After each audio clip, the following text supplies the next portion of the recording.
মায়া মাছ আলু বেগুন দিয়ে ঝাল করব, জিরে আদা লঙ্কা বাটা দিয়ে। ঠিক আছে, হয়ে গেছে, তুলে নিচ্ছি।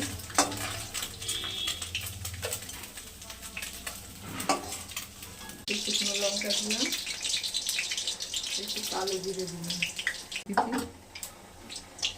অল্প কটা ছোট ছোট পিস করে কেটে রেখেছি। ভাজা হয়ে গেছে, মশলাটা দিয়ে দিলাম, জিরে লঙ্কা একটু করে রেখেছিলাম দিয়ে দিলাম, লবণ দিলাম, হলুদ দিলাম, অল্প একটুটাকে ভালো করে কষিয়ে নেব। মশলাটা ভাজা হয়ে গেছে, তাই একটু বেগুনগুলো দিয়ে দিলাম, দুটো কাঁচা লঙ্কা দিলাম, কষানো হয়ে গেছে, জল দিয়ে দিলাম, ঝোলটা অল্পই দেবো।